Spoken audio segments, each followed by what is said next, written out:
Livro Plenitude, capítulo 8. Caminhos para a saúde.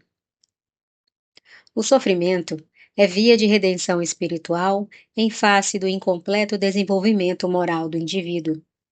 Opção pessoal é roteiro destituído de qualquer ação punitiva, educando ou reeducando por meio dos mesmos mecanismos, graças aos quais houve comprometimento, desvio de rota, desrespeito às leis da vida. A sua presença vige enquanto se faz necessária a depuração. As únicas exceções se apresentam nos quadros de iluminação coletiva, quando os missionários do bem e do amor mergulham nas sombras do mundo a fim de clareá-las com os seus exemplos.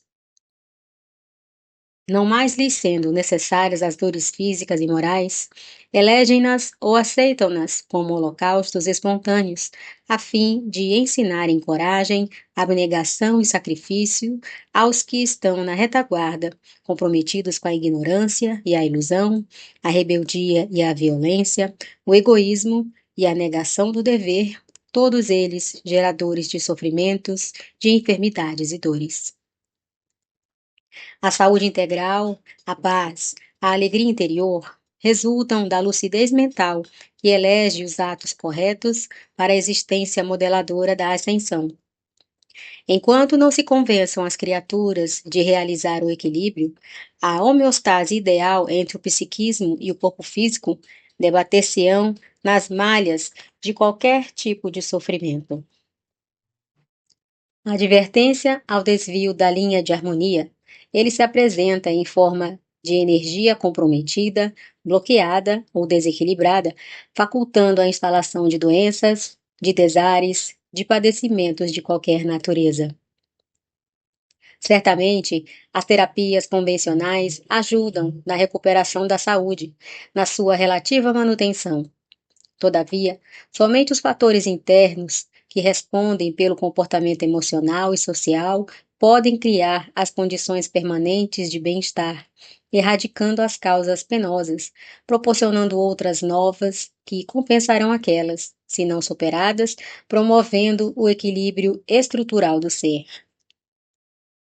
Jesus sintetizou no amor a força poderosa para a anulação das causas infelizes do sofrimento e para a sua compensação pelo bem. Allan Kardec, por meio da observância das lições do Evangelho e das diretrizes propostas pelos espíritos superiores, aludindo a Jesus, apresentou a caridade como sendo a via real para a salvação, a aquisição da saúde integral. A caridade, que é o amor na sua expressão mais elevada, para ser real, exige a iluminação de quem a pratica, facultando-lhe, ao mesmo tempo, um constante aprimoramento de propósitos que induzem à abnegação e à vitória sobre as tendências primitivas que permanecem dominadoras. Pelo seu extraordinário conteúdo emocional, a caridade dulcifica aquele que a pratica e abençoa quem a recebe, dignificando-o, promovendo-o e ajudando-o a superar-se. Por isso, verdadeiramente, a sua é uma ação de profundidade, que exige requisitos especiais, adquiridos pelo esforço de constante aprimoramento espiritual. Buda, no passado, recomendava uma via de salvação em 8 passos, que são indispensáveis para a iluminação pelo amor e a plenitude pela felicidade. A criatura humana sempre crê até naquilo que nega. O seu ato de negar é uma força de crer, que defende com entusiasmo e vigor. A negação, por isso mesmo, é um tipo de afirmação, demonstrando a crença natural ou racional em torno da sua convicção. Crer retamente, porém, é direcionar o pensamento de forma positiva, edificante, firmando-o em propósitos saudáveis que favorecem a realização excelente dos postulados nos quais se crê. Essa é uma crença estimuladora que enriquece de beleza e aciona os mecanismos da vida, alterando profundamente o comportamento para melhor e propondo uma vivência pautada na força da crença. Diante de todos os enfermos que o buscavam, Jesus era peremptório, quanto ao ato do paciente crer nele e na recuperação da saúde. A sua resposta positiva criava a reação orgânica favorável à movimentação da energia bloqueada pelos condicionamentos doentios, pelas sequelas kármicas propiciadoras dos distúrbios degenerativos nas áreas do corpo, da mente ou da emoção. A abertura mental e emocional do enfermo à certeza de que era possível a recuperação e que Jesus podia consegui-lo, proporcionava-lhe a receptividade necessária ao imediato processo de cura.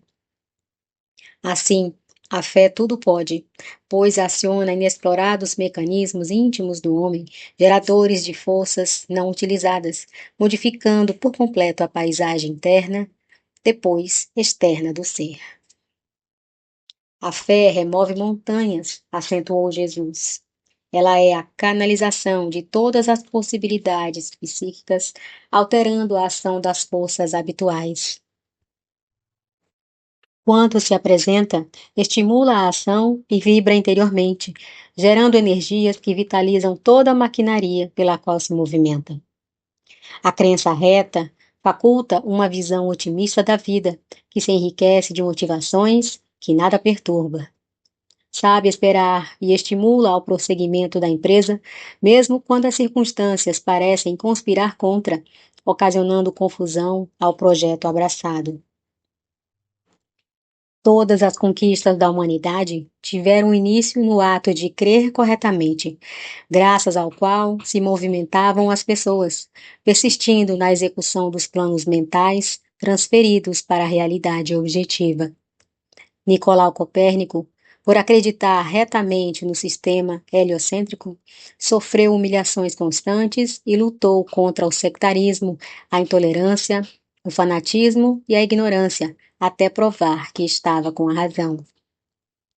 Cristóvão Colombo, recordando-se psiquicamente das terras que eram desconhecidas da civilização europeia, apesar de desestimulado e ironizado pelas cortes às quais pediu ajuda e pelos seus contemporâneos, por crer retamente, descobriu a América, provando que estava certo. Crer retamente conduz ao querer retamente.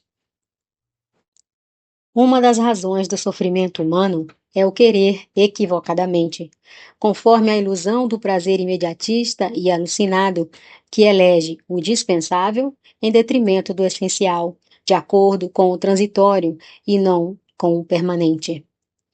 E para lográ-lo, age segundo as tendências negativas, comprometendo-se moral e espiritualmente. Esse querer equivocado escraviza o ser às paixões inferiores, cujas algemas o retêm inexoravelmente aos efeitos infelizes da eleição. Para o seu prazer, o indivíduo quer o que não lhe convém, permitindo que o egoísmo se sobreponha aos interesses gerais, prejudicando todos aqueles que possam constituir-lhe impedimento ou provocar-lhe dificuldade. Querer retamente propõe métodos compatíveis com os objetivos da crença anelada.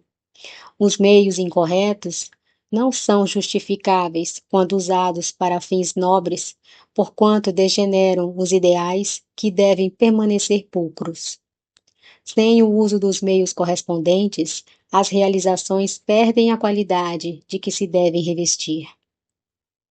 As supostas facilidades, muito aneladas pelas criaturas, são uma forma de evitar os meios hábeis, complexo às vezes, que compõe o quadro do querer de maneira elevada.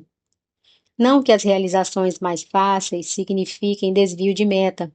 Elas ocorrem a miúde, como é natural, não devendo tornar-se regra geral que desencorajem as demais que proponham esforço, persistência e sacrifício.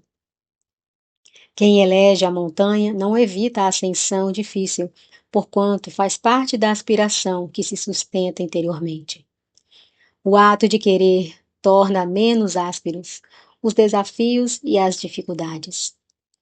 Querendo retamente difundir a mensagem de Jesus, Paulo aplicou os mais desgastantes esforços, padecendo enfermidades, abandono, apedrejamento e quase morte, afirmando confiante: Ai de mim se não pregar o Evangelho, vivendo com sacrifício o ideal que o abrasava.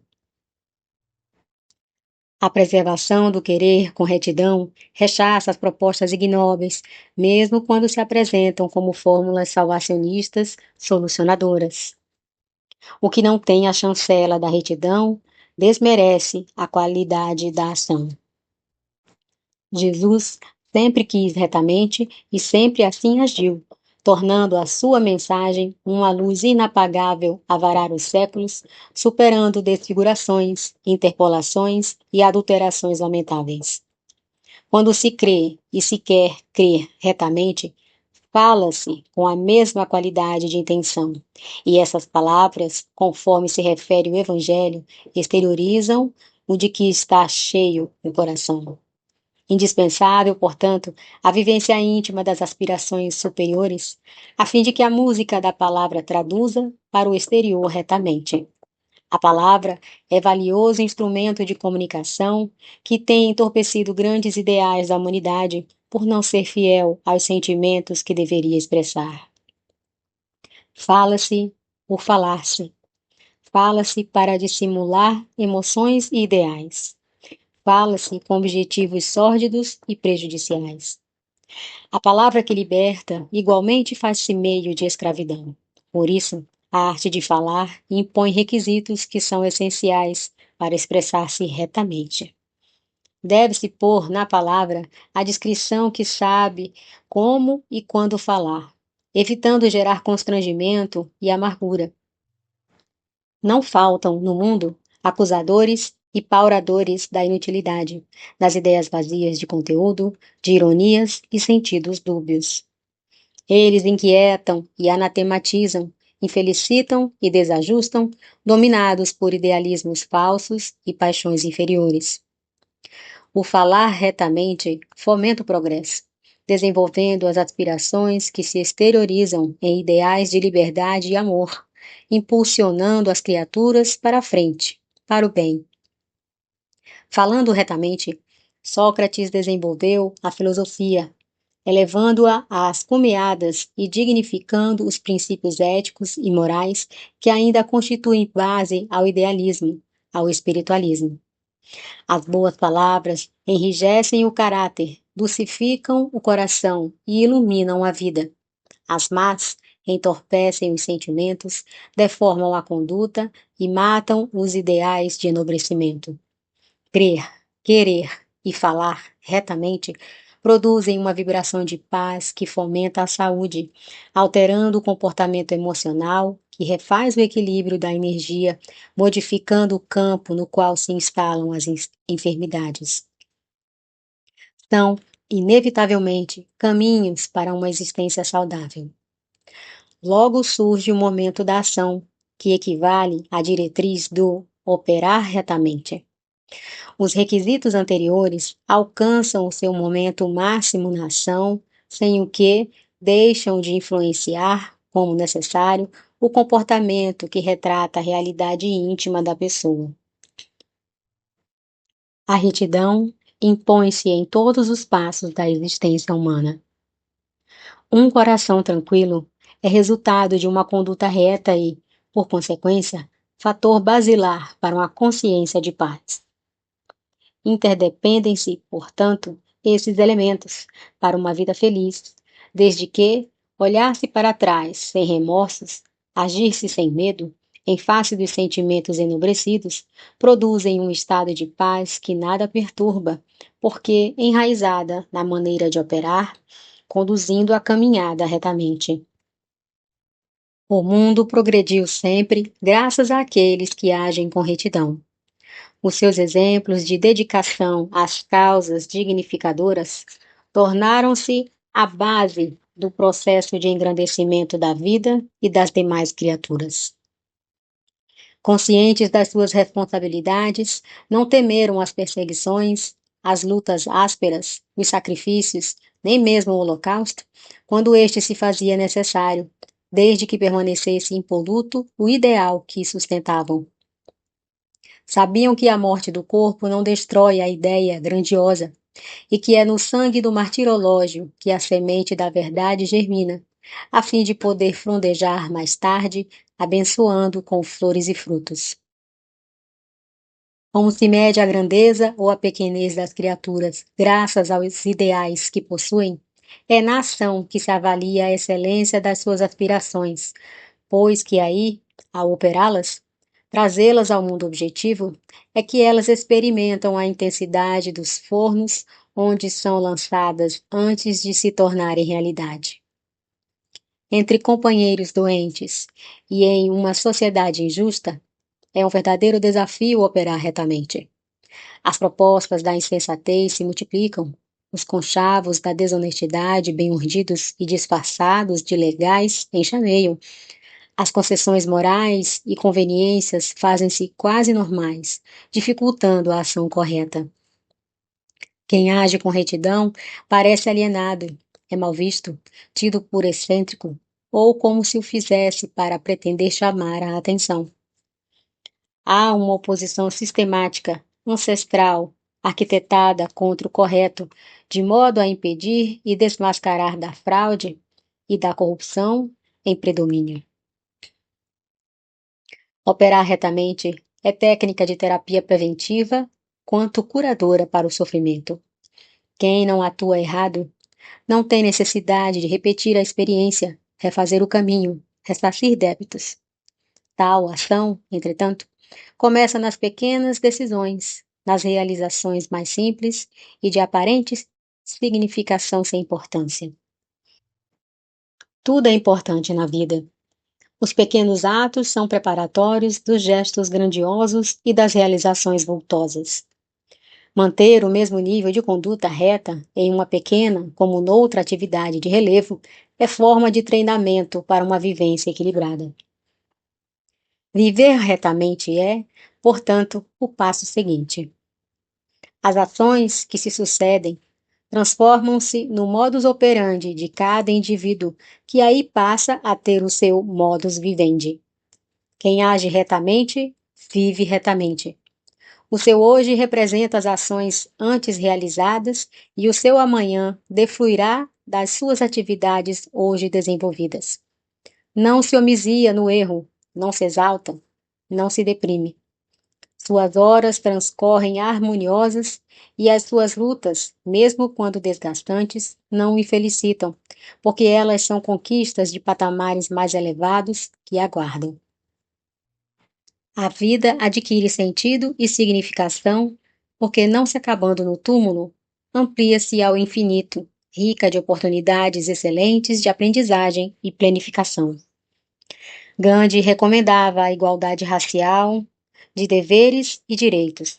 Todavia, para que os seus fossem ideais legitimamente respeitados, vivia conforme preconizava, trabalhando no tear e acolhendo os párias do seu ashram, a eles concedendo a mesma consideração que dispensava a qualquer outra pessoa.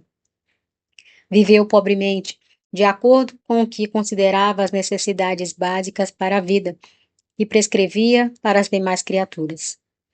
Jesus não tinha uma pedra para reclinar a cabeça, embora as aves do céu tivessem os seus ninhos e as feras os seus covis, porque para ele uma só coisa era importante: dar-se, num mundo de coisas que valem o que se lhes atribui, já que não tem valor real. Uma vivência de tal natureza impõe um grande esforço, já que é larga a porta que conduz à perdição. O passo imediato é esforçar-se retamente. Sem esforço, nenhum empreendimento se torna possível, muito menos se faz vitorioso.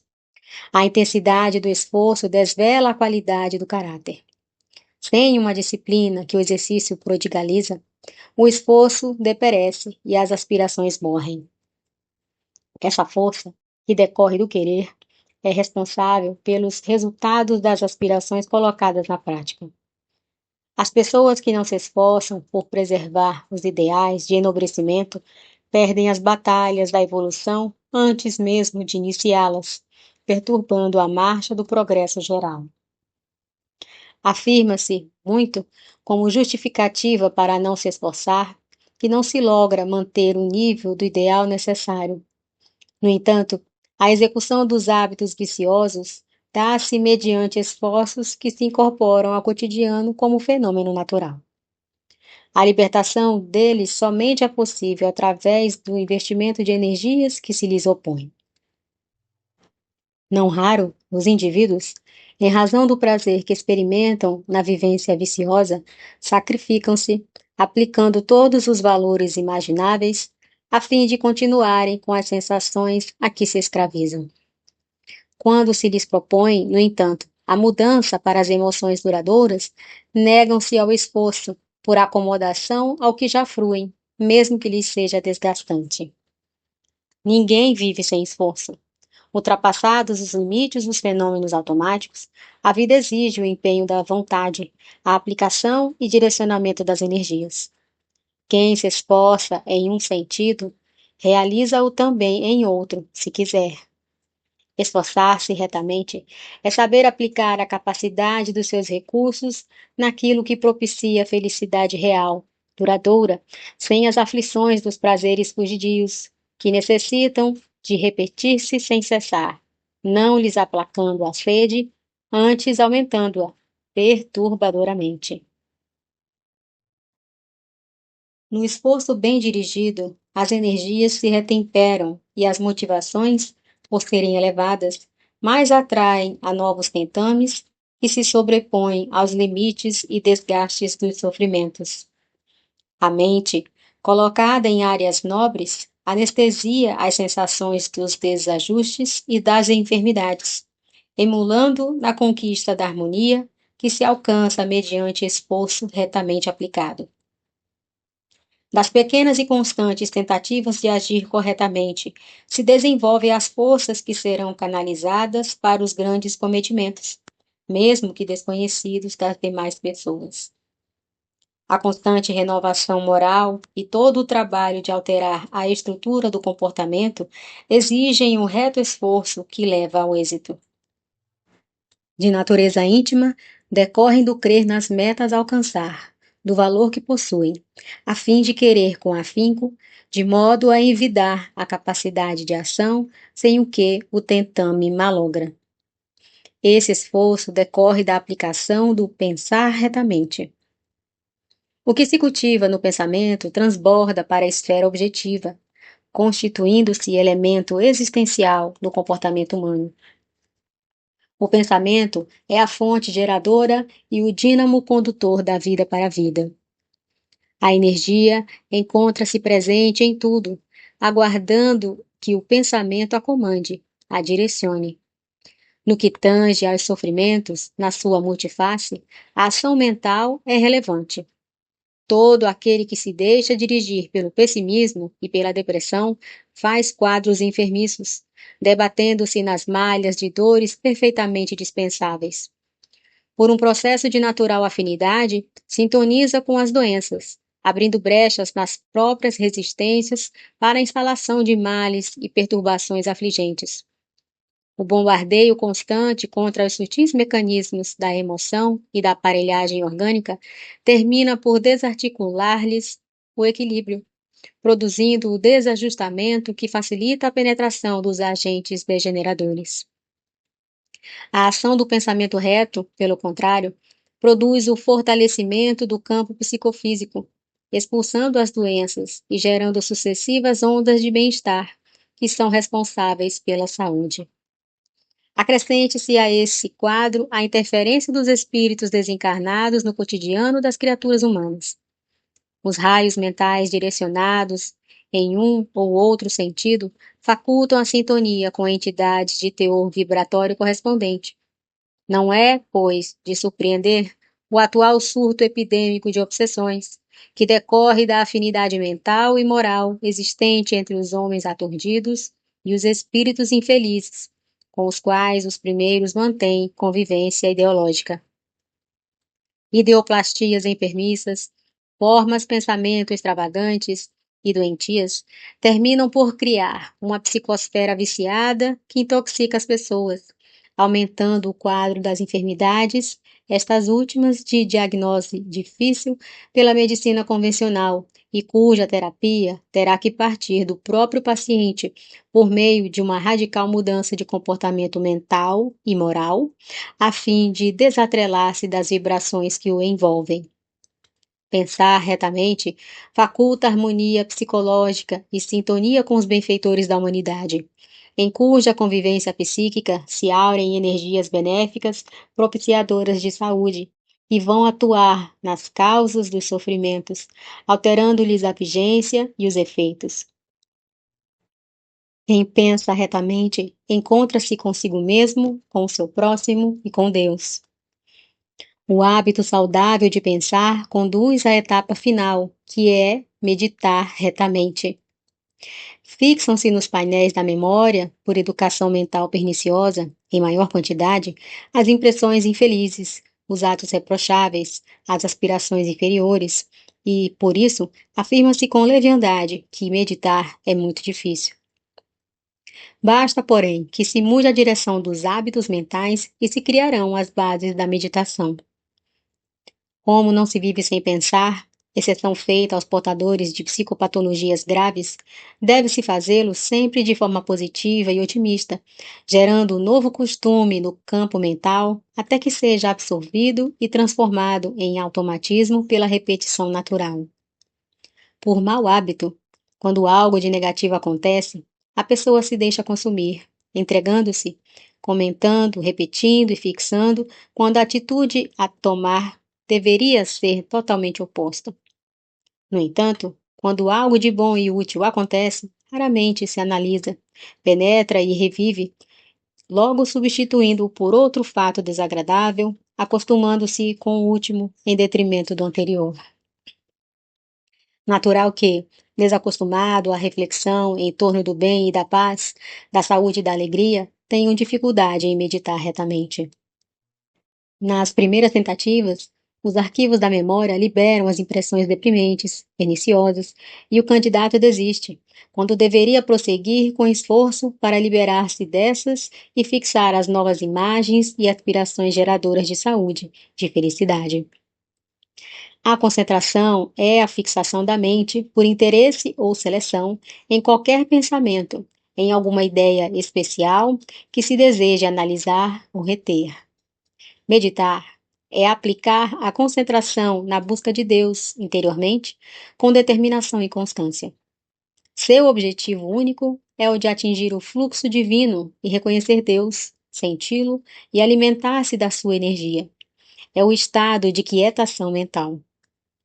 Jesus afirmou: o teu olho é a luz do teu corpo. Se o teu olho for um só, todo o teu corpo será luminoso.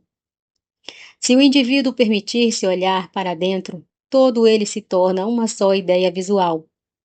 Ao captar a luz divina, igualmente todo ele se fará luminoso, e nenhum sofrimento o perturbará, graças à aquisição da saúde integral.